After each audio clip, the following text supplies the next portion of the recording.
ہے مدینہ کریم ہے، سب کو نبھا رہا ہے مدینہ کریم ہے، پھیلا کے اپنی باہیں بلاتا ہے بار بار، پھیلا کے اپنی باہیں بلاتا ہے بار بار، رحمت کا دائرہ ہے مدینہ کریم ہے، سب کو نبھا رہا ہے مدینہ کریم ہے، ایک ایسا محلہ مدینے میں ہے،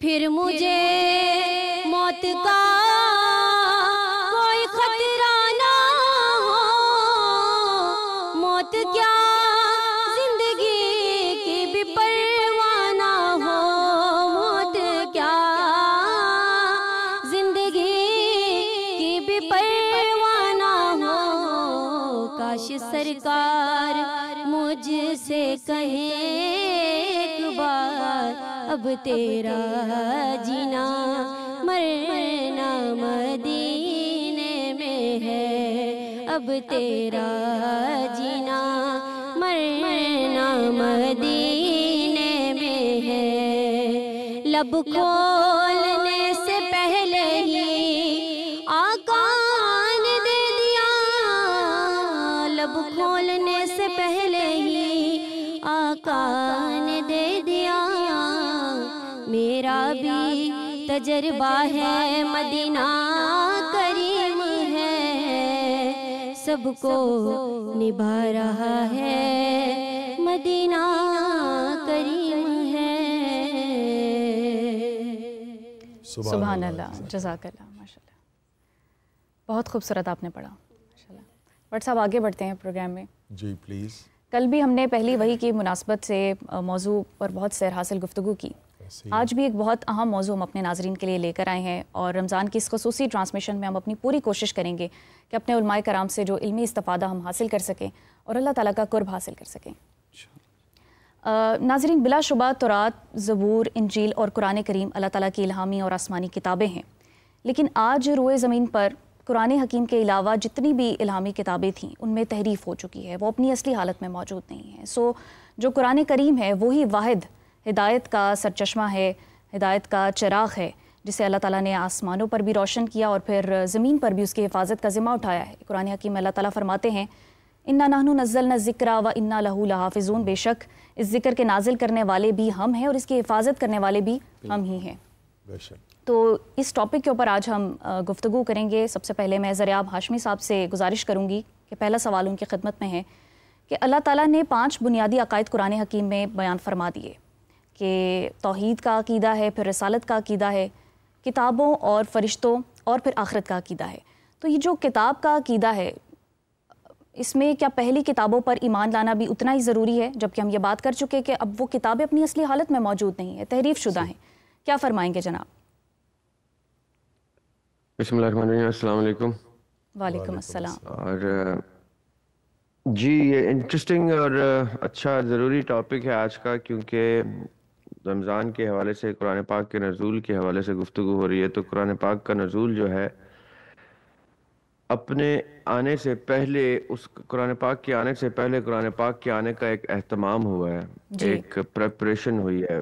وہ اولڈ ٹیسٹمنٹ میں اور نیو ٹیسٹمنٹ میں جو کانٹینٹ موجود ہے، اور پھر اس کے بعد یہ فائنل ٹیسٹمنٹ قرآن، یہ اس کو پڑھنے کی ضرورت ہے۔ پڑھنے سے یہ اندازہ ہوتا ہے آپ کو کہ مثال کے طور پہ اگر آپ کو قرآن پاک نے یہ کہہ دیا کہ میں میٹر ہوں اس کریکٹ کرنے کا، فرقان ہوں، جی، تو اس فرقان پہ کسی چیز کو رکھنا ضروری ہے۔ یعنی آپ کو یہ دیکھنا ہوگا سب سے پہلے باقی کتابیں پڑھ کے کہ قرآن پاک میں جو کانٹینٹ ہے وہ اس کے ساتھ کون سا کانٹینٹ ابھی ایگزسٹنگ کوئنسائڈ ہو رہا ہے، اس کے ساتھ میچ کرتا ہے، مشابہت رکھتا ہے، اس کے ساتھ مترادف ہے، تاکہ آپ پہلے تو یہ آئیڈینٹیفائی کر لیں کہ کون سا کانٹینٹ ہے جو قرآن پاک جس کو کتاب کہہ رہا ہے. آپ میرا مطلب سمجھے گا، اگر قرآن پاک میں اللہ تعالیٰ نے یا اسلام اور عقیدہ اگر یہ کہتا ہے کہ ایمان لانا ہے اس چیز پر جس چیز کی قرآن گواہی دیتا ہے، جس چیز کی قرآن شہادت دیتا ہے، تو آپ نے اسی چیز پر ایمان لانا ہے جس چیز کی قرآن شہادت دیتا ہے. اور قرآن جب شہادت دے رہا ہے تو ہم نے وہ آئیڈینٹیفائی کرنا ہے کہ وہ شہادت جس کانٹینٹ کی دے رہا ہے وہ کانٹینٹ کہاں کہاں کس کس صورت میں پایا جاتا ہے. اب اگر وہ کسی کتاب کی صورت میں پایا جاتا ہے تو وہ کتاب معتبر ہو جائے گی. اگر وہ کتاب کی صورت میں نہیں اور لوگوں کے دلوں میں وہ کسی طرح پایا جاتا ہے، جیسے حفاظ کے دلوں میں قرآن پایا جاتا ہے، اس طرح اگر لوگوں کے دلوں میں وہ اس کا ایسنس پایا جاتا ہے جو کتابیں نازل ہوئی ہیں، جو میسج پہلے آیا ہے، تو وہ میسج آئیڈینٹیفائی کرنے کی ضرورت ہے. یعنی فرقان کا مطلب یہ ہوتا ہے، قرآن پاک کا جو نام فرقان ہے، اس فرقان کا مطلب یہ کہ اس کے اوپر اس کے ساتھ جو چیز بھی کسی بھی مٹیریل میں اس کے ساتھ اس کے مطابق درست ہوگی وہ مان لی تصور کی جائے گی.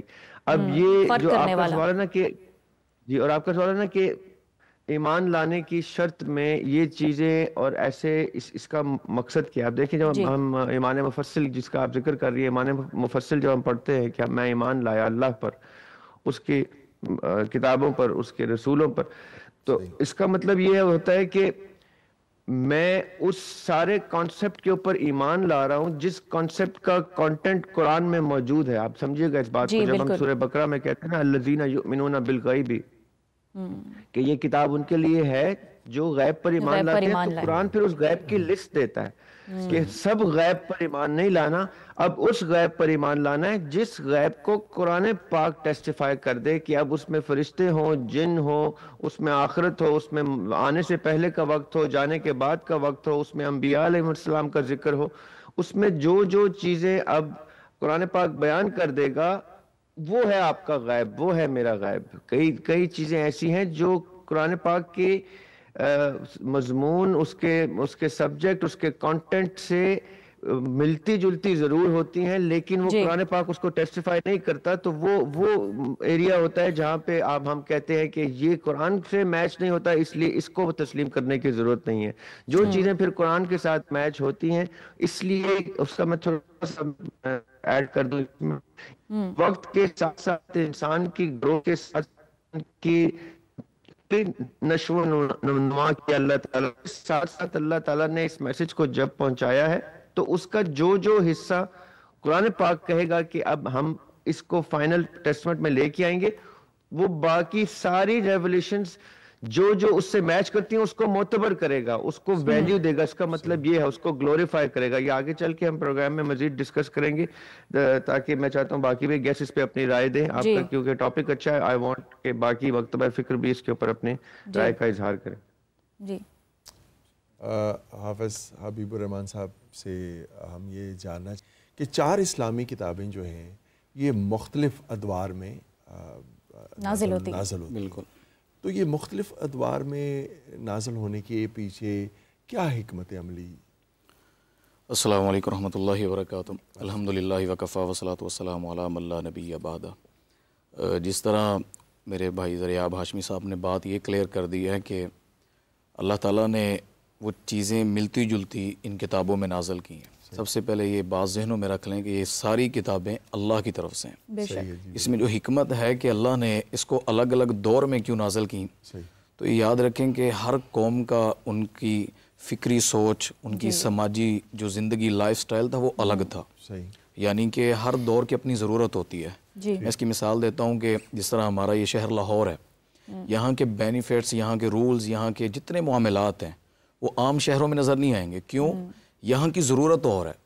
اللہ نے جس طرح قومیں نازل کی، جس طرح تورات ہے، تورات ابھی وہ قوم جو ہے نا وہ غلامی سے نکلی تھی، تو اللہ تعالیٰ نے ان کو پھر شرعی احکامات جو اس میں تھے، قوانین تھے، اللہ نے وہ سکھائے. اور جو زبور اللہ نے نازل کی تو وہ اس میں اللہ نے اپنی حمد و ثنا، اپنی تعریف، عبادات کے اوپر اللہ نے بات کی ہے، کیونکہ ان کو اس چیز کی ضرورت تھی. پھر آگے جا کر جو انجیل ہے، اس کو اندر اللہ تعالیٰ نے روحانی اور اخلاقی جو اس کا مرکز بنا کر اللہ نے اس کتاب کو پیش کر دیا. یعنی ان کی ضرورت یہ تھی ہر دور ہر قوم کے تقاضوں کے مطابق. بالکل ان کے مطابق. یعنی بالکل جب پھر قرآن آیا تو اس نے ان سب چیزوں کو سمیٹ لیا. اور اس کی وجہ یہ ہے کہ وہ الگ الگ اس لیے اتریں کہ وہ قوموں کے لیے تھی, کسی ایک خاص جگہ کے لیے تھی. ایک وقت میں 2 نبی بھی موجود ہوتے تھے تو ان کی شریعت, ان کی باتیں الگ الگ ہوتی تھیں. پھر جب اللہ تعالیٰ نے ان سب کو اکٹھا کیا تو پھر اللہ نے ان سب کو قرآن کی شکل میں ہمیں دے کر اللہ نے کہا حرف آخر قیامت تک سب کے لیے, وہ مشرق مغرب, کوئی ہے نسل سے ہٹ کر, ملکوں سے ہٹ کر, وہ امیر ہے غریب ہے, علم والا ہے جاہل ہے, سب کا مرکز وہ کتاب قرآن ہے. اس کے میں کوئی فرق نہیں ہے. تو ان قوموں کے سٹائل رہنا, ان کی ضرورت الگ الگ تھی. اللہ نے پھر ان کے دور الگ الگ میں الگ الگ ضرورت کے مطابق اللہ نے ان نازل فرمائی تھی. تو کسی کو اللہ نے تورات دے دی, تو جس طرح بنی اسرائیل ہی ہے تو تورات اللہ نے دی ان کو, جو موسیٰ علیہ السلام کے ساتھی جہاں سے آئے. پھر عیسیٰ علیہ السلام کی اور نوعیت تھی. اللہ نے سب کی شریعت اور معاملات الگ الگ بنا کر پھر ان کو کتابیں عطا فرمائی. قرآن کا یہ اعجاز ہے کہ یہ کل کائنات کے لیے, دونوں جہانوں کے لیے اب ہے. وہ جو تھیں وہ کچھ قبیلے تھے, یعنی کچھ لوگ تھے یا کچھ امت کے ساتھی ان کے, جس طرح عیسیٰ کے الگ, موسیٰ کے الگ, تو اللہ نے ان کو الگ الگ پھر یہ کتاب عطا فرمائی تھی. اچھا آفتاب صاحب, جیسا کہ علامہ صاحب نے فرمایا کہ ہر دور کے تقاضے تھے جس کے مطابق اللہ تعالیٰ نے شریعت, کتاب نبی کے اوپر اتارا. تو اب ہم یہ دیکھتے ہیں کہ قرآن کریم میں اللہ تعالیٰ یہ فرماتا ہے کہ کتابوں پر ایمان لاؤ جو الہامی اور آسمانی کتابیں ہیں. جب وہ دور کے تقاضے اور تھے, جب وہ شریعتیں اور تھیں, اب وہ شریعتیں منسوخ ہو چکی ہیں, تو پھر ان پر ایمان لانے کا کیا مقصد ہے, کیا مطلب ہے؟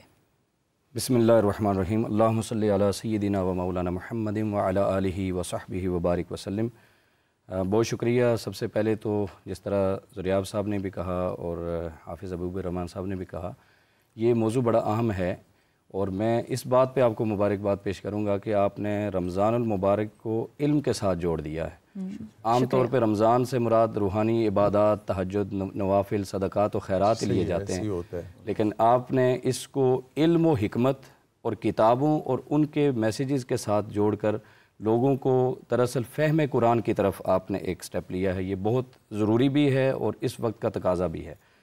جہاں تک بات ہے الہامی کتابوں کی, تو جیسے قرآن مجید فرقان حمید میں خود اللہ رب العزت نے ایمان کی تعریف میں یہ بات کی, والذین یؤمنون بما انزل الیک وما انزل من قبلک, کہ ایمان والوں کی صفت یہ ہے کہ وہ جو کتاب یعنی قرآن مجید اللہ رب العزت نے حضور نبی کریم صلی اللہ علیہ وسلم پر نازل فرمایا, اس پر بھی ایمان رکھتے ہیں, اور جو آپ سے پہلی کتابیں اور صحائف آئے ان پر بھی ایمان رکھتے ہیں.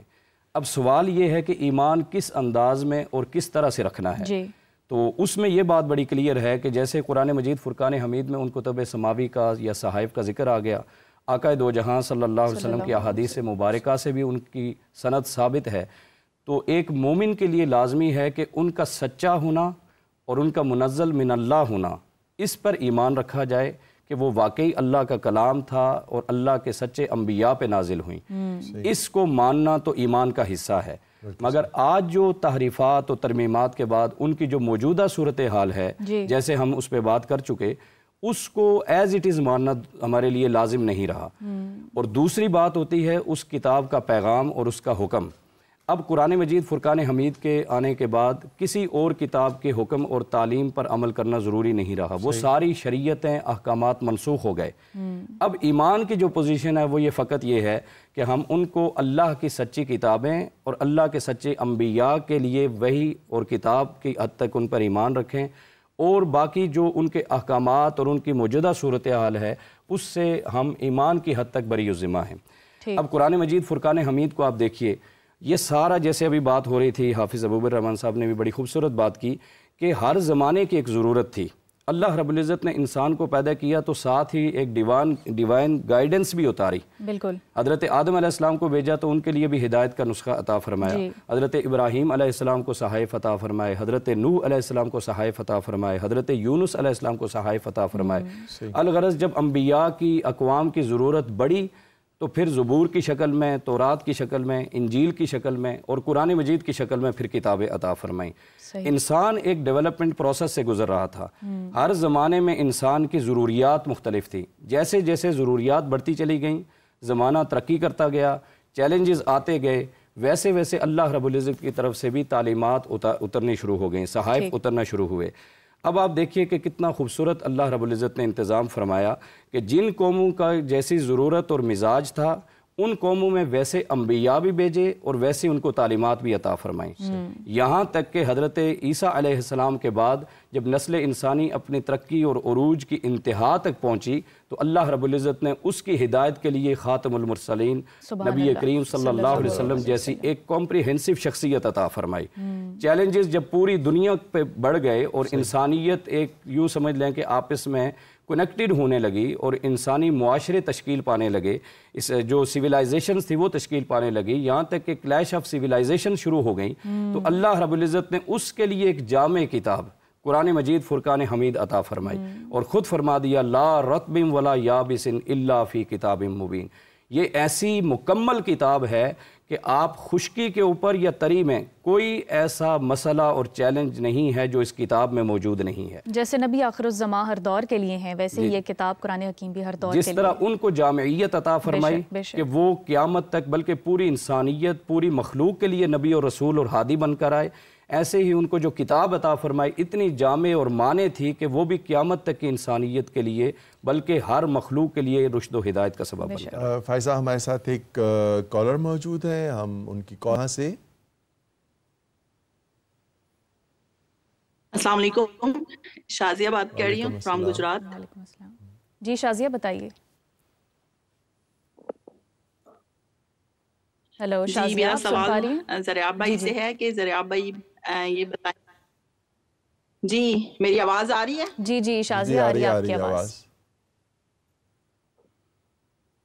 ہیلو ہیلو شازیہ آپ سن پا رہی ہیں؟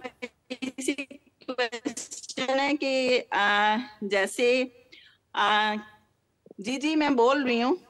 جی آ رہی ہے آواز. آپ اپنا سوال کیجئے شازیہ. ہیلو جی شازیہ. جی سوال یہ ہے کہ جیسے قرآن پاک میں بہت سارے انبیاء کا ذکر ہے لیکن کتابیں جو ہیں وہ 4 الہامی کتابوں کا ذکر ہے. تو اس سے پہلے جو شازیہ آپ کی آواز ٹھیک نہیں آ رہی، ہم آپ سے دوبارہ رابطہ کرنے کی کوشش کریں گے. زریاب صاحب جیسا کہ شازیہ ہم آپ سے دوبارہ رابطہ کرنے کی کوشش کریں گے. زریاب صاحب آپ ہمیں سن پا رہے ہیں؟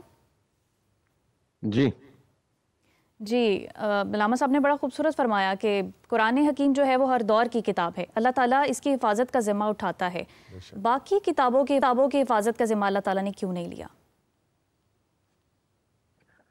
اچھا یہ خوبصورت سوال ہے، کیونکہ کل بھی میں نے کوشش کی تھی کہ ایک نقطہ نظر میں آپ کو سامنے رکھوں حفاظت کے حوالے سے. جو قرآن پاک کی یہ جو آیت ہے یا قرآن پاک کا مکمل قرآن پاک کا جو ایسنس ہے وہ خود اٹ سیلف اس چیز کی گواہی دیتا ہے کہ جب بھی قرآن پاک کے بارے میں یا قرآن پاک کی اندر علمی بحث ہوگی، سوال جنم لیں گے، چاہے وہ اسلام سے باہر کے لوگ اس کو مطالعہ کر کے اس کے اندر سوال جنریٹ کریں یا چاہے مسلمان خود اس کے اندر سوال جنریٹ کریں، تو قرآن پاک اپنی ڈیفنس خود کرتا ہے. یعنی قرآن پاک کا کانٹینٹ اپنی ڈیفنس جانتا ہے. اس آیت کا مطلب یہ ہے کہ قرآن پاک کو پتہ ہے، یعنی قرآن پاک میں علم اتنا وسیع ہے اور خدا کا علم ہے کہ وہ اپنے ڈیفنس کا سارا کانٹینٹ اپنے ہی اندر کنٹین کر کے آیا ہے. یہ اس کا مطلب، حفاظت کا مطلب یہ ہے.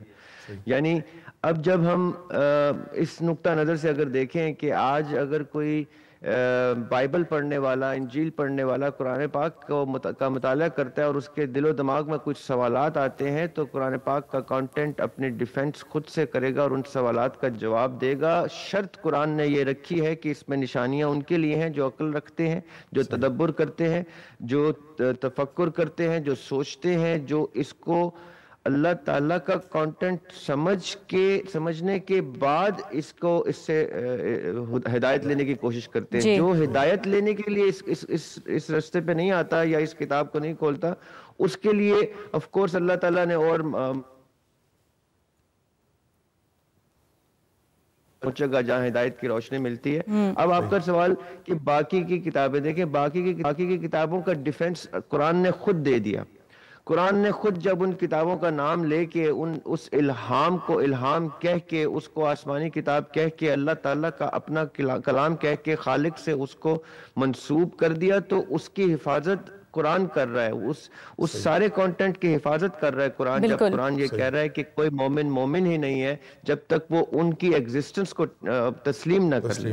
اب فرق کہاں رہ جاتا ہے کہ جب ہم قرآن پاک کی یہ چیز پڑھتے ہیں یا دین کی یہ ان تعلیمات کے مطابق، وہ ایمان مفصل کے مطابق جب ہم ان کتابوں کو ڈھونڈتے ہیں، تو ان کتابوں کی جو سچویشن ہمارے سامنے آتی ہے وہ ایسی آتی ہے کہ جیسے میں اگزامپل دیتا ہوں کہ جیسے ہم قرآن پاک کی بیش بہا تفاسیر پڑھتے ہیں جو مختلف مفسرین کی ہوتی ہیں، یا ہم مختلف احادیث اور روایات پڑھتے ہیں، اسی طرح ان کتابوں کا مقدس ہونے میں کوئی شک نہیں، ان کا الہام ہونے میں کوئی شک نہیں، لیکن ان کی اتنی انٹرپریٹیشنز، ان کی اتنی تفاسیر آ چکی ہیں کہ وہ اپنی اوریجنل لینگویج عبرانی تک میں اس طرح سے موجود نہیں ہے جس طرح سے قرآن پاک اپنی عربی میں موجود ہے ابھی الحمدللہ.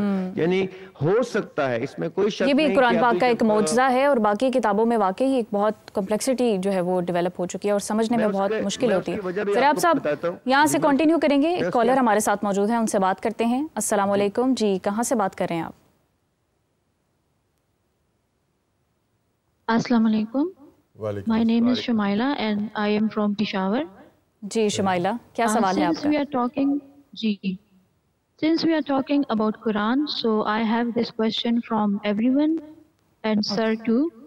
So sir, why is it that some people who read the Quran, they get the knowledge but they are still not guided? So why does this happen? Is knowledge and guidance, are they separate? A person who has knowledge might not be guided. Is that so? And I will also attach this, that what is the difference between slave of Allah and worshipper of Allah? Thank you so much. That's really an important question. حبیب الرحمان صاحب، پہلے میں آپ سے جاؤں گی. میری بہن کا سوال بہت اچھا ہے کہ وہ جو نالج یعنی کہ اس کی تعلیمات میں اور ان کے جو اللہ تعالیٰ نے کئی عبادت کہی ہیں، لوگوں کے عمل میں اور ان کے باقی چیزوں میں فرق کس طرح ہے.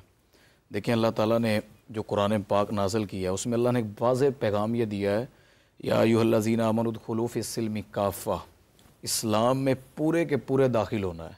اس میں آپ کسی تعلیم کو لے لیں، آپ اس میں عبادت کا ہے، اس میں اخلاقیات کا ہے، کسی لحاظ سے اسلام پورے کے پورے داخل ہونے کو پسند کرتا ہے. بالکل صحیح کہہ رہے ہیں. تو وہ کسی خاص کے لیے نہیں ہے کہ کوئی کہے کہ جی میں فلاں حصے کو مانتا ہوں یا کچھ کو مان کے چل رہا ہوں، یا صرف اس میں سے خاص پوائنٹ لے لیے، نالج لے لیا. جس طرح شان قرآن پر سب کہتے ہیں کہ ہماری جان بھی حاضر ہے قرآن کی عظمت کے لیے، لیکن جب عمل کی باری ہے تو وہ پیچھے ہٹ جاتے ہیں. جس طرح ایک شخص کہتے ہیں کہ غلامی رسول میں موت بھی قبول ہے، بڑا اچھا جملہ ہے، ہونا چاہیے، لیکن جب انسان کہتا نا کہ غلامی رسول میں زندگی بھی قبول ہے، تو موت خود بخود اللہ تعالیٰ اس میں بنا دیتا ہے غلامی رسول میں صلی اللہ علیہ وسلم. تو یہ قرآن کا جو اعجاز، اس کا سب سے بڑا مسئلہ یہی ہے کہ قرآن کو پڑھنا اور اس پر عمل کرنا. قرآن میں آتا ہے کہ یہ پڑھتے ہیں، جانتے ہیں، سنتے ہیں، یہ سارا کچھ معاملہ دیکھتے ہیں، لیکن اللہ کہتے ہیں یہ عمل نہیں کرتے، یعنی اس کے جو قول بیان کرتے ہیں تو اس پر عمل نہیں کرتے ہیں. تو یہ معاملات جو ہے اس طرح کے قرآن میں بڑی جگہوں پہ آئے ہیں، تو جو اس طرح کرتا ہے تو وہ اللہ کے دین کے خلاف ہے. تو اسلام میں داخل ہونے کا مطلب یہ ہے کہ دونوں چیزوں کو لازم ملزوم ہے، دونوں کو ساتھ لے کر چلنا. انہوں دونوں کو ساتھ لے کر چلنا. اسی سوال کا جواب جو ہے ہم چاہیں گے کہ ضیاب ہاشمی صاحب سے بھی ہم لے لیں. جی اچھا، سوال انہوں نے سوال کے دو حصے تھے. ایک سوال تو ایک پارٹ تو یہ تھا، دوسرا پارٹ بھی انہوں نے اس میں ایک اور پارٹ بھی پوچھا تھا. پہلے اسی کو ذکر کر لیتے ہیں، پھر دوسرا اگر یاد آ جاتا ہے، نہیں تو ان کو کوشش کرتے ہیں کہ اگر کسی کو پہلے آپ پارٹ کا جواب دے دیجیے. جی جی جی. اچھا، اب میں ان کے دونوں سوالوں کو ساتھ لے کے چلنا چاہوں گا، تاکہ کیونکہ ان کے دوسرے سوال میں ان کے پہلے سوال کا جواب چھپا ہوا ہے. انہوں نے کہا کہ سوال پوچھا کہ ورشپر میں اور سلیو میں کیا فرق ہوتا ہے. اب یعنی یہ بظاہر تو دونوں ایک ہی ٹرمز ہیں. جب ہم عبداللہ کہتے ہیں، عبد کا مطلب ہوتا ہے وہ جو اپنے آپ کو پابندی میں لے آئے. جو پابندی کیا ہوتی ہے؟ پاؤں بند کر دینا، پاؤں میں زنجیر ڈال دینے کو پابندی کہتے ہیں، پابند. اب پابندی کا مطلب کیا ہے اس کو تھوڑا سا میں ایکسپلین کرتا ہوں، تو پہلے انشاءاللہ دونوں سوالوں کا جواب تھوڑا سا میری طرف سے ایلیبریٹ ہو جائے گا. جی.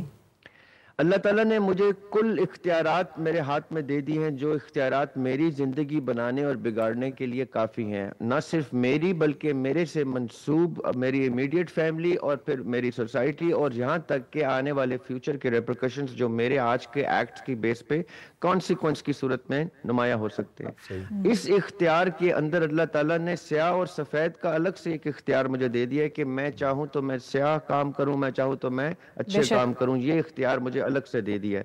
یہ وہ تمام اختیارات ہیں جن کی ہم لسٹ ایکسپلور کرتے جائیں تو ہمیں اللہ تعالیٰ نے اتنا اختیار دے دیا ہے کہ قرآن پاک میں اللہ تعالیٰ کہتے ہیں کہ میں اپنا خلیفہ بنا کے بھیج رہا ہوں، جس کو وائس کہتے ہیں، جس کو سیکنڈ ان کمانڈ کہتے ہیں. یعنی کہ اب یہاں پہ دنیا پہ تم چاہو تو ایز ہیومن بینگ رول کر سکتے ہو، حکمرانی کر سکتے ہو، اور ایسی حکمرانی کر کر کے انسان نے دکھائی. اور آج بھی ہم اپنے اپنے ریاستوں کے حاکم خود چوز کرتے ہیں. اور یہاں تک کہ ہم نے ایسے وقت بھی دیکھے جب لوگوں نے اپنے آپ کے خدا ہونے کو بھی کلیم کیا. لبرٹی کی انتہا ہے، آزادی کی انتہا ہے، اختیار کی انتہا ہے جو اللہ تعالیٰ نے دیا. یہ وہ اختیار ہے جو ہماری سب سے خوبصورت چیز ہے، جس کو آزادی کہتے ہیں، چاہے وہ آزادی فکر ہو یا آزادی عمل ہو. اس آزادی کو سب سے بڑا گفٹ کہا جاتا ہے. اس لیے اس رمضان کے توسط سے میری دعا ہوگی کہ جس شخص کو آزادی نصیب نہیں ہے، جن ریاستوں کو آزادی نصیب نہیں ہے، اللہ تعالیٰ ان کو آزاد کرے اور اس نعمت کو، اس نعمت کا رنگ ان پہ آشکار کرے، کیونکہ یہ سب سے خوبصورت نعمت ہوتی ہے. اس نعمت کو جب ہم اللہ کے حکم کے سامنے سرنڈر کر کے اپنے پاؤں باندھ دیتے ہیں، اپنے آپ کو پابند کر دیتے ہیں کہ یہ نعمت میں نہیں استعمال کروں گا سوائے اس کے کہ جو اللہ کا حکم ہو، اس کو کہتے ہیں اپنے آپ کو سلیوری میں لے آنا، اپنے آپ کو اسیری میں لے آنا، اپنے آپ کو محصور کر لینا اس تمام خوبصورت سے، اس خوبصورتی کے جس خوبصورتی کی محبت میں آپ اپنے آپ کو اسیر کر چکے ہیں. یہ ہوتی ہے غلامی، یہ ہوتی ہے اسیری. اب ورشپ کیا ہوتی ہے؟ ورشپ یہ ہوتی ہے کہ میں نے اتنی اسیری کے اس لیول کو، پابندی کے اس لیول کو اس انتہا پہ لے جاؤں کہ اس کے ہر حکم کو اپنے عقیدے کا حصہ بنا دوں، اس کے ہر حکم میں اپنے آپ کو اتنا معتبر کر دوں اس کے حکم کو کہ اس کی عبادت کی کیٹیگری میں لے آؤں، اس کو کہ پوجنا شروع کر دوں اور اس کو اپنا معبود تصور کر لوں. اب یہ غلامی سے ایک سٹیپ آگے چلے گئے آپ. اب مسئلہ یہ ہے کہ ہم تو غلامی میں پورے نہیں اترتے. یہ جو اتنے سٹیپس آگے کی میں گفتگو کر رہا ہوں، ہم نے تو اپنے پاؤں بند نہیں کیے، ہم نے اپنی آزادی اللہ کے حکم پہ قید نہیں کی، ہم نے اپنی آزادی فکر، آزادی بیان تک نہیں کیا. آزادی عمل تو اور چیز ہے. تو جب ہم اتنی ارلی سٹیج کے طفل مکتب ہیں تو یہ کتاب اللہ تعالیٰ کہتے ہیں اِنَّا هَدَيْنَاهُ السَّبِيلَ اِمَّا شَاكِرًا وَإِمَّا كَفُورًا. یعنی جس نے اس ہدایت کو لے لیا وہ ہے شاکر اس نعمت کا، اور جس نے اس ہدایت کو نہیں لیا اس نے اس نعمت کا کفر کیا، کفران نعمت کیا اس نے اس ہدایت کا، جو اللہ تعالیٰ یہ سورہ انسان میں کہہ رہے ہیں کہ ہم ہدایت دے چکے. اب جس نے شکر ادا کرنا ہے، یعنی اس ہدایت کو لینا ہے، تسلیم کرنا ہے، اس کو پریکٹس میں لانا ہے، وہ لائے گا. جس نے نہیں لانا وہ ترک کرے گا. انشاءاللہ میری کوشش ہے کہ اس سے دونوں سوالوں کا جی بالکل. اور تسلیم کیوں نہ کریں ہم؟ اللہ تو اتنا رحیم و کریم ہے، یہ سب بھی ہمارے فائدے کے لیے کرتا ہے نا. وہ ایک سجدہ جسے تو گراں سمجھتا ہے 1000 سجدوں سے دیتا ہے آدمی کو نجات. ہمارے ساتھ جی السلام علیکم، کون ہے، کہاں سے بات کر رہے ہیں؟ میرا نام ماہم ہے، میں اسلام آباد. جی ماہم، کیا سوال ہے آپ کا؟ جی عدیلہ کاظمی فرام چکوال. جی عدیلہ بتائیے کیا سوال ہے آپ کا؟ جی میرا کوشچن سر زریاب سے ہے. کوشچن میرا یہ ہے کہ تصوف میں فنا اور بقا کے بیچ کا جو فرق ہے وہ قرآن مجید کی نظر میں کیا ہے؟ ٹھیک ہے زریاب صاحب سے بھی ہم اس کا جواب لیں گے. آفتاب صاحب آپ فرما دیجیے. بسم اللہ الرحمن الرحیم. یہ بڑا عام کوسچن ہے تصوف، روحانیت اور جو سلوک کی راہ ہے اس کے اوپر. راہ سلوک اصل میں بنیادی طور پہ اللہ اور اس کے رسول صلی اللہ علیہ وسلم کی تعلیمات کے سامنے سر بسجود ہو جانا ہے. یعنی ان تعلیمات کو بندہ اس انداز سے لے کہ وہ اس کے ظاہر پہ بھی لاگو ہوں اور اس کے باطن پہ بھی لاگو ہوں. فنا کی وادی دراصل یہ نہیں ہے کہ بندہ اپنی ذات کو یا اپنی شخصیت اور جسد کو فنا کرے، بلکہ اپنی خواہشات کو فنا کر دے، اپنی آرزوؤں کو فنا کر دے، اپنی تمناؤں کو اللہ اور اس کے رسول کے رضا کے سامنے فنا کر دے۔ جو اللہ کا حکم ہے، جو اللہ کے رسول اور شریعت کا حکم ہے، بس اس پہ وہ گامزن رہے، گویا اس نے اپنے نفس کو فنا کر کے اللہ رب العزت کے حکم کو باقی رکھا ہے۔ جب انسان یوں اپنی خواہشات سے فنا ہو جاتا ہے تو اصل میں بقا پھر ہی شروع ہوتی ہے۔ بقا کیا ہے؟ باقی اللہ کی ذات ہے۔ کل من علیہ فان ویبقی وجہ ربک ذو الجلال والاکرام۔ اللہ رب العزت نے فرمایا ہر شے فنا ہونے والی ہے، اور اگر کوئی چیز باقی رہنے والی ہے تو اللہ رب العزت کی ذات ہے۔ بے شک۔ جو شخص اپنی ذات کو، اپنی انا کو، اپنے نفس کو، اپنی خواہشات کو اللہ کی مرضی کے تابع کر کے اسے فنا کر دیتا ہے، اسے اللہ کی اس بقا کا فیض نصیب ہو جاتا ہے۔ اور بقا کا فیض یہ ہے کہ وہ شخص پھر اس دنیا سے چلا بھی جائے، اس کی تعلیمات باقی رہتی ہیں، اس دنیا سے چلا بھی جائے اس کے فیوزات باقی رہتے ہیں، اس دنیا سے چلا بھی جائے اس کے اسرار و رموز باقی رہتے ہیں۔ اور وہ لوگ جو اللہ کی محبت میں فنا ہو جاتے ہیں اور سلوک اور تصوف کی راہ میں فنا فی اللہ ہو جاتے ہیں، اللہ رب العزت ان کو باقی ایسے رکھتا ہے، فَاذْكُرُونِي أَذْكُرْكُمْ وَاشْكُرُوا لِي وَلَا تَكْفُرُونَ، کہ بندے تو زندگی میں میرا ذکر کرتا رہے، میرے ذکر میں فنا ہو کے زندگی گزار۔ جب بندہ فنا فی ذکر اللہ ہو جاتا ہے، پھر وہ دنیا سے جاتا ہے تو اللہ فرماتا ہے اذکرکم، اب میں تیرا ذکر کروں گا۔ پھر وہ 1000 سال گزر جاتے ہیں، آپ دیکھتے ہیں حضور سیدنا غوث العظم کی تعلیمات آباد رہتی ہیں، وہ ہزاروں سال گزر جاتے ہیں۔ محترمہ نے جو سوال کیا تھا نا ورشپ کا اور سلیوری کا، یہ بالکل وہی کانٹیکسٹ ہے جی، اس کے حوالے سے بھی وہ بڑا اہم سوال تھا کہ ایک عبادت کیا ہے اور غلامی کیا ہے، ورشپ کیا اور سلیوری کیا ہے۔ دیکھیں اللہ رب العزت نے ہماری تخلیق کا ایک مقصد بیان فرمایا وما خلقت الجن والانس الا لیعبدون، ہم نے انس و جن کو اس لیے پیدا کیا کہ وہ ہماری بندگی اختیار کریں۔ اب بندہ عبد غلام کو کہتے ہیں، مگر یاد رکھیں دنیا کی بندگی، دنیا والوں کی عبدیت یا غلامی اور اللہ کی عبدیت اور غلامی میں بڑا فرق ہے، بہت فرق ہے۔ دنیا والوں کی غلامی یہ ہے کہ ہم اپنے چند تھوڑے مفادات کے لیے کسی کے سامنے سر جھکا لیتے ہیں، یا کوئی اپنے مفادات کے لیے ہمیں اپنا غلام بنا لیتا ہے، اگر ہم وہ کام نہ کریں، اس کی فرما برداری نہ کریں تو وہ اپنی غلامی اور نوکری سے ہمیں نکال دیتا ہے۔ مگر رب کا جو بندہ بنتا ہے، آپ اس کی شان کرم دیکھیں، اس کی شان معبودیت دیکھیں، اس کی شان مالکیت دیکھیں کہ وہ ہمیں بندگی کے لیے راستہ دکھاتا ہے، مگر کوئی شخص اس کی عبدیت اور بندگی میں نہ بھی آئے، 100 نافرمانیاں بھی کرے، اللہ رب العزت اس کی زندگی کا حق نہیں چھینتا، اس سے رزق نہیں چھینتا، اس کو عزت عطا کرتا ہے، پردے ڈالتا رہتا ہے کہ ہو سکتا ہے کسی وقت بندہ میری بارگاہ میں پلٹ کے آ جائے۔ اور دوسری بات یہ ہے کہ اللہ کی بندگی یہ ہے کہ بندہ اس کے ڈر سے اس کی عبادت نہ کرے، بلکہ شوق سے، رغبت سے اس کی عبادت کرے۔ بندہ اس کی عبادت اس لیے کرے کہ وہ اس لیے معبود ہے کہ وہ خالق ہے، مالک ہے، سجدہ اسی کا حق ہے، چونکہ وہ ہم سب کو پالنے والا، ہم سب کو پیدا کرنے والا ہے۔ تو جب اس تصور سے عبادت ہوتی ہے تو یہ بندگی سے نکل کر آزاد لوگوں کی عبادت بن جاتی ہے۔ کیا بات ہے۔ تو اس میں ایک قول مولا علی المرتضیٰ رضی اللہ تعالیٰ عنہ کا بڑا اہم ہے۔ آپ فرماتے ہیں کہ جو لوگ جنت کی تمنا میں یا اللہ کی نعمتوں کی تمنا میں اللہ کی عبادت کرتے رہتے ہیں، فرمایا وہ سوداگر ہیں، وہ تاجر ہیں، انہوں نے تو نعمتوں کے بدلے میں عبادت کرنا شروع کی ہے۔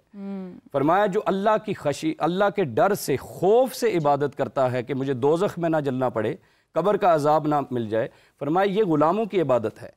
اور جو شخص اس لیے عبادت کرتا ہے کہ وہ معبود حقیقی ہے، وہ عبادت کے لائق ہے، علامہ صاحب وہ مالک ہے، یہ آزاد لوگوں کی عبادت ہے۔ ڈر بھی احترام کی ایک شکل کہلاتی ہے، ڈر ہوگا احترام ہوگا، ڈر اور خشیت میں تھوڑا سا فرق ہے۔ اچھا حافظ صاحب، آپ سے ہم یہ پوچھنا چاہیں گے کہ اللہ پاک نے قرآن مجید کی حفاظت کا ذمہ جو ہے وہ لیا، تو باقی جو 3 کتابیں ہیں ان کی حفاظت کا ذمہ اللہ پاک نے کیوں نہیں لیا؟ بسم اللہ الرحمن الرحیم۔ کتابیں ساری اللہ کی طرف سے ہی ہیں، لیکن سب سے بڑا مسئلہ جس طرح قرآن میں آتا ہے، اللہ کہتے ہیں ہم نے تورات، انجیل ان کو اتارا نا تو ان کے محافظ ان کے عالموں کو بنایا، یعنی انہوں نے حفاظت کرنی تھی۔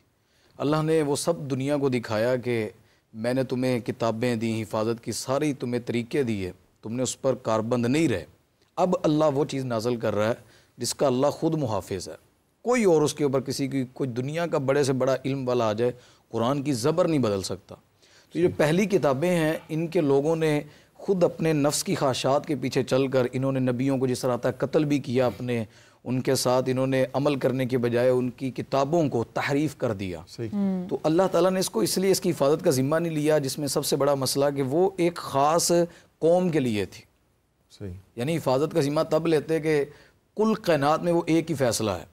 جس طرح چھوٹے چھوٹے قانون بنتے ہیں نا دنیا میں، وہ ٹوٹ بھی جاتے ہیں. بڑا قانون جو انٹرنیشنل لا ہوتا ہے وہ چلتا رہتا ہے. وہ آپ جہاں پر بھی دیکھیں، وہ غریب امیر چھوٹا بڑا، وہ رولز اس کو فالو کرنا پڑتا ہے.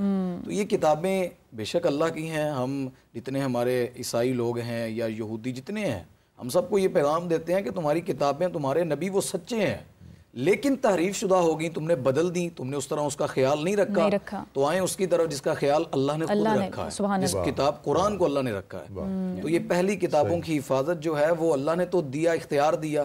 یعنی ایک بندے کو اللہ کوئی چیز دیتا ہے، کہتا ہے اس کو سنبھال لے، وہ خود نہیں سنبھالتا. یہ اللہ نے حفاظت اس کی، یہ نہیں کہ اللہ نے نہیں کی. یہ جملہ جو کہتے ہیں نا کہ اللہ نے اس کی حفاظت کا ذمہ نہیں لیا، اللہ کی چیز ہے. اللہ تو عام بندے کو جس طرح وہ بتلا رہے تھے نا، اللہ کے ہاں مقام عام چیزوں کا بھی ہے، لیکن اپنا مقام لیول وہ جس کو عطا کیا گیا اس نے بنانا ہے. کتابیں اللہ نے دیں، اللہ نے کہا عمل کرو، چلتے رہو.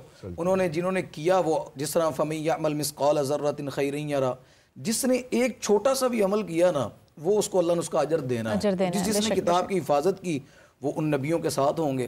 جنہوں نے تحریف کر دی، انہوں نے بدل دی، اللہ تعالیٰ نے کہا کہ پھر انہوں نے جب بدل دیا، پھر کیونکہ یہ قرآن کا ایک معجزہ بھی ہے. دیکھیں اگر وہ بھی نہ بدلتی اور قرآن بھی نہ بدلتا، ہم ان کو کیا چیلنج دیتے؟ انہوں نے کہنا تھا ہماری کتاب کی طرف آئیں، ہماری بھی تو کتاب ایسی ہے.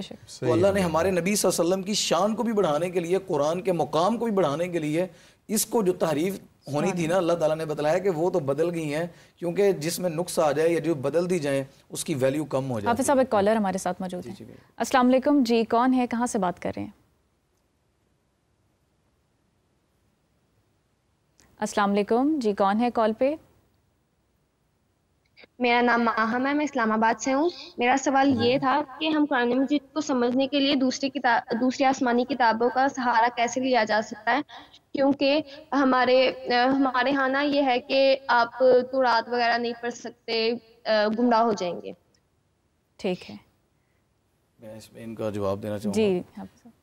انجیل کے اندر ہی لکھا ہوا ہے کہ عیسیٰ علیہ السلام نے کہا تھا کہ میں بنی اسرائیل کی ان بکریوں کی طرف بھیجا گیا ہوں کہ جو اپنے راستے سے ہٹ چکی ہیں.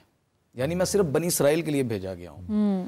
قرآن کی جو آپ سمجھتے ہیں نا کہ جو کہتے ہیں ان کتابوں سے کیوں نہیں لے سکتے، اب مجھے بتائیں کہ جو چیز آپ کو پتہ ہوگا اس میں ڈبل مائنڈڈ ہے، اس میں نقص ہے، اس میں کنفرمیشن نہیں ہے صحیح کہ یہ صحیح چیز ہے، اتھینٹک کہ نہیں ہے، اور ایک چیز بالکل صحیح ہے، تو آپ اس کو جب شامل کر دیں گے نا تو چانس ہوتا ہے کہ آپ اپنی اصل بھی ضائع کر دیں گے. عمر رضی اللہ تعالیٰ عنہ صحیفہ پڑھ رہے تھے تورات کا، تو نبی پاک صلی اللہ علیہ وسلم پاس کھڑے تھے، تو دیکھا تو نبی پاک صلی اللہ علیہ وسلم کا چہرہ سرخ ہو گیا، اور میں کہ جب میرا قرآن آ گیا، مکمل ایک چیز آ گئی، تو آپ اس کے مقابل میں اس کو پڑھ رہے ہیں.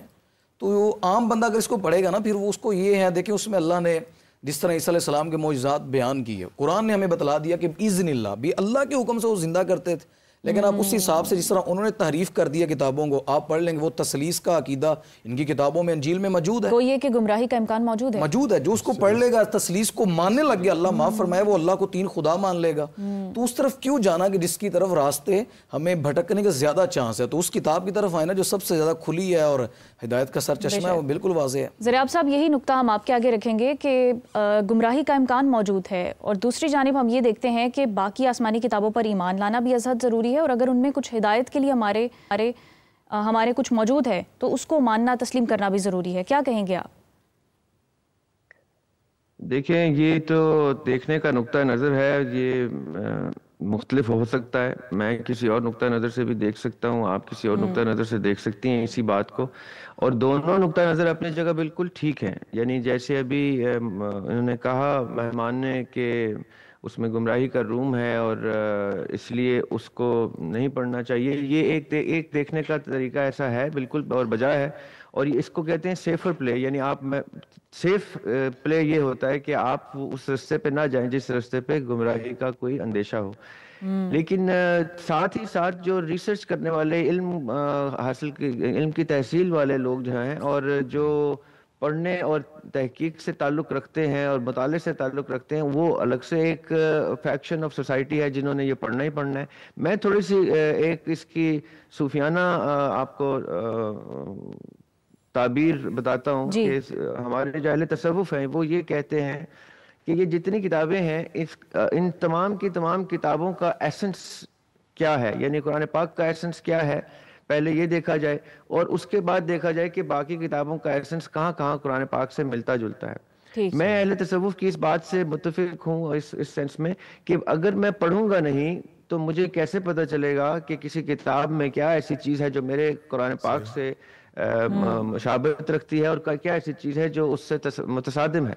اس لیے میں ان کتابوں کو پڑھنا واجب سمجھتا ہوں اپنے اوپر اور اپنے حوالے سے جو میرے نقطہ نظر کو سمجھ سکتے ہیں لوگ. میں ان کو یہی کہتا ہوں کہ تمام کتابیں پڑھنی چاہیے, کیونکہ جب اللہ تعالیٰ نے کہہ دیا کہ تمام کتابیں اللہ تعالیٰ کی ہیں تو پھر ان کا یہ دیکھیں, میں بار بار ایک چیز پہ زور دینا چاہ رہا ہوں کہ جو حفاظت کی آپ بات کرتے ہیں, حفاظت یہ ہے کہ آپ آج میرے عقیدے کے خلاف کوئی بات کریں تو میں کھڑا ہو جاؤں کہ آپ نے کیسے میرے عقیدے کے بارے میں بات کی, چاہے وہ آپ نے ذریعہ ہاشمی کے بارے میں بات نہ کی ہو, لیکن ذریعہ ہاشمی اپنے عقیدے کو ڈیفینڈ کرنے کے لیے کھڑا ہو جائے گا. سوری, مائی اپالوجیز. اور اسی طرح اگر کوئی بائبل کے اوپر اٹیک کرتا ہے تو ذریعہ ہاشمی نے کھڑا ہونا ہے. مومن کی ذمہ داری ہے کہ وہ بائبل کو ڈیفینڈ کرنے کے لیے کھڑا ہو. اب مومن بائبل کو پڑھے ہی نہ کہ جی اس میں گمراہی ہے, اس میں یہ ہے, اس میں وہ ہے, تو یہاں پہ جا کے مومن ویک ہو جائے گا. پہلے مومن نے بائبل کو پڑھنا ہے, اولڈ ٹیسٹمنٹ کو بھی پڑھنا ہے, نیو ٹیسٹمنٹ کو بھی پڑھنا ہے, کیونکہ وہ قرآن سے واقف ہے تو وہ ایگزیکٹلی اس کو ویسے پڑھے گا کہ اس کو پتہ چل جائے گا کہ کہاں کہاں اس میں وقت اور زمانے کے تغیرات ہیں. کیونکہ کئی چیزیں دیکھیں, اب اگر میں 5ویں جماعت کے بچے کو کچھ پڑھاتا ہوں اور پی ایچ ڈی کے بچے کو کچھ پڑھاتا ہوں تو وہ 5ویں جماعت کا بچے کا جو کانٹینٹ ہے وہ ضائع نہیں ہوا. ہاں, اب یہ ہے کہ پی ایچ ڈی میں آ کے وہ اتنا سپیریئر کانٹینٹ پڑھ رہا ہے کہ 5ویں جماعت کی کتاب اس کے سامنے آپ رکھیں گے تو وہ کہے گا کہ ہو سکتا ہے اب میں یہ کتاب پڑھوں تو مجھے یہ کتاب درست بھی نہ لگے, کیونکہ یہ 5ویں جماعت کے بچے کو سمجھانے کے لیے جس طریقے سے لکھی جاتی ہے اس میں کئی چیزیں ایسی لکھی جاتی ہیں جو بعد کی عمر میں آپ کو شاید مناسب بھی نہ لگیں اپنی اپنی سوچ کے مطابق. اب میں یہ کیوں کہہ رہا ہوں, انسان نے جب بہشت سے آدم علیہ السلام جب دنیا میں آتے ہیں تو اس وقت وہ علم کا ذخیرہ ساتھ لے کے آتے ہیں, لیکن انسان کی نشو و نما جو شروع ہوتی ہے بنی نو انسان کی, وہ ایز این انفنٹ ہوتی ہے, ایک بچے کی طرح سے ہوتی ہے. اور اسی طرح اس کے لیے یہ پوری دنیا ایک نئی جگہ بن جاتی ہے. تو اللہ تعالیٰ نے بہت آرام سے انسان کے دماغ کی بھی اور دل کی بھی پرورش کی ہے. اس کا آنکھیں اس کے مشاہدے سے اس کو جو کچھ سکھا رہی تھی, دل و دماغ اس کو آہستہ آہستہ آہستہ آہستہ سمجھ میں لے کے آیا. قرآن پاک ایک کامل کتاب ہے, آقا علیہ السلام ایک کامل ہستی ہیں. یہ قرآن پاک ہی ایک کامل ہستی کے اوپر سکتا تھا, کیونکہ یہ کامل کتاب ہے. اگر آپ نوٹس کریں تو ہمارے نبی پاک صلی اللہ علیہ وسلم وہ واحد نبی ہیں اور آخری نبی ہیں جو اللہ تعالیٰ کے کہنے پر یہ کلیم کیا جنہوں نے کہ آج تم پہ دین مکمل ہو گیا. اس سے پہلے کے انبیاء یہ کہہ نہیں سکتے کہ دین مکمل ہو گیا, کیونکہ وہ پروسیس میں ہے اس وقت. تو جب کوئی چیز پروسیس میں ہے تو وہ عیسیٰ علیہ السلام ہو یا موسیٰ علیہ السلام ہو, وہ اس پروسیس کا آگے کی طرف اشارہ کریں گے کہ جب تک یہ پروسیس کمپلیٹ نہیں ہوتا ابھی آپ کے پاس جو چیز میں اللہ تعالیٰ کے توسط سے پہنچاؤں وہ لے لیں, آگے چل کے ایک کامل ذات آئے گی اور وہ آقا علیہ السلام کی صورت میں کامل کلام آپ تک پہنچائے گا. تو یہ وہ پروسیس کی اسٹڈی ہے. ٹھیک ہے ذرا صاحب, آپ کی بات کو ہم آگے لے کر چلیں گے. جی آفتاب صاحب, 2 چیزیں میں آپ کے آگے رکھوں گی. ایک یہ کہ اللہ تعالیٰ نے قرآن کی حفاظت کا ذمہ کیسے لیا, اس بات کا مطلب کیا ہے, ایک تو یہ بتائیے. اور دوسرا یہ کہ جو کتابیں اب اپنی اصلی حالت میں موجود نہیں ہیں, تحریف شدہ ہیں, ان کی وجوہات کیا ہیں؟ جی بہت اہم سوال ہے. اور حفاظت قرآن پہ چونکہ بات ہو رہی ہے تو اس کا معنی مفہوم سمجھنا بڑا ضروری ہے. عام طور پہ یہ سمجھا جاتا ہے کہ حفاظت قرآن سے مراد یہ ہے کہ ہمارے پاس ایک نسخہ ہے اور ویسے کا ویسا پوری دنیا میں موجود ہے, وہ ایک ہی طرح کی کتاب ہے, یہ کتاب محفوظ ہے.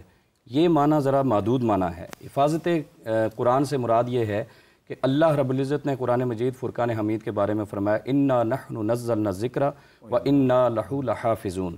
ہم نے یہ ذکر یعنی نصیحت اتاری اور ہم ہی اس کی حفاظت کرنے والے ہیں. اب آپ دیکھیں کہ قرآن مجید کی اللہ نے حفاظت کیسے فرمائی. سب سے پہلے متن قرآن کو اللہ نے محفوظ کیا, یعنی جو ٹیکسٹ ہے قرآن مجید فرقان حمید کا جو آقا علیہ الصلوۃ والسلام پر نازل ہوا وہ آج 14-15 صدیاں گزرنے کے بعد اسی طرح سے ٹیکسٹ موجود ہے. میں چاہوں گی آپ باقی کتابوں کے موازنے کے ساتھ اس کو ایکسپلین کریں. اور باقی اسی کو کتابوں اگر کا ہم اصل باقی ٹیکسٹ کتابوں کیسا کو تھا؟ دیکھیں جی تو آپ بائبل کی بات کرتے ہیں، انجیل و تورات کی جو بات کرتے ہیں، اولڈ ٹیسٹامنٹ کی بات ہو یا نیو کی بات ہو، ان میں وہ ٹیکسٹ ہی موجود نہیں رہا جو اصل حضرت عیسیٰ علیہ السلام یا موسیٰ علیہ السلام پر نازل ہوا.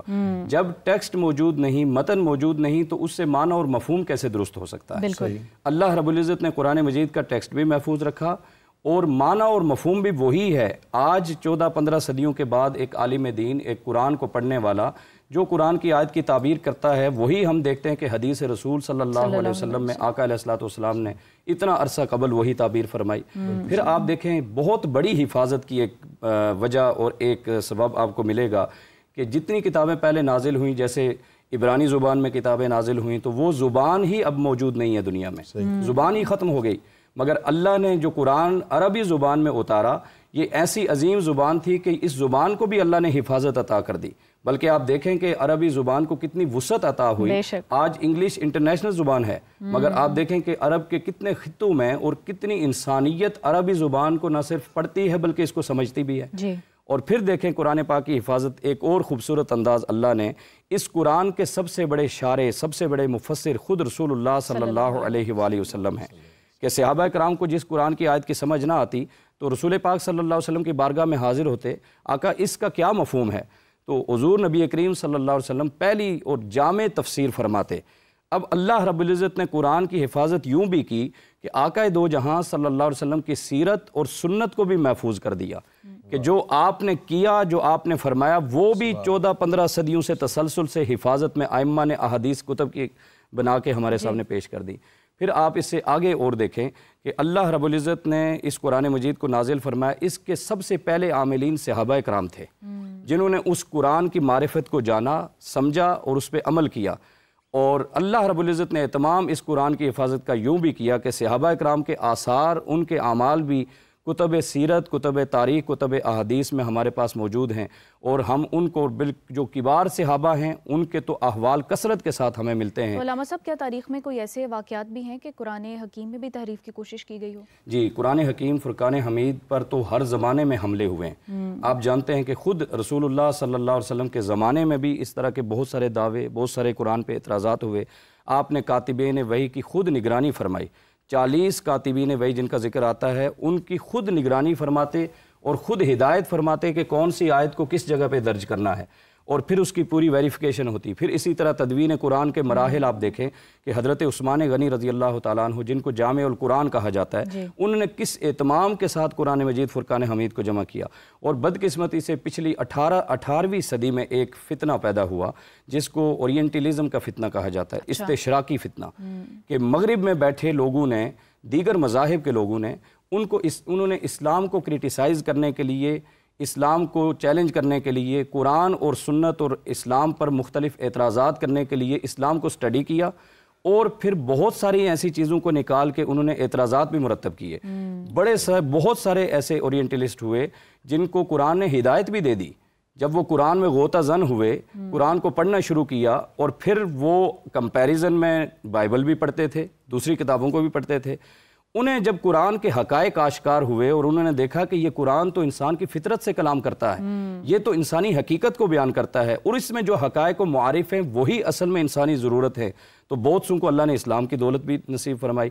مگر آج بھی بہت سارے اورینٹلسٹ ایسے ہیں جنہوں نے قرآن پہ بہت سارے اعتراضات اٹھائے ہیں، مگر اللہ کا شکر ہے ہر دور میں قرآن و سنت کی تعلیمات کو دفاع کرنے والے علماء بھی موجود ہیں، ان کے منہ توڑ جواب بھی موجود ہیں، اور اس وجہ سے آج تک قرآن مجید فرقان حمید پہ کوئی ٹھوس واضح قسم کا اعتراض نہیں کر سکا کہ جس کو رد نہیں کیا جا سکتا. فائزہ، ہماری بیٹی جو ہے کافیہ، بہت خوبصورت انہوں نے تلاوت کی، پھر ہمیں بہت ہی ایک خوبصورت نعت رسول مقبول صلی اللہ علیہ وسلم بھی سنائی. تو ہم چاہیں گے کہ ایک نعت رسول مقبول صلی اللہ علیہ وآلہ وسلم آپ اور سنائیں ہم. در نبی پر پڑا رہوں گا، پڑے ہی رہنے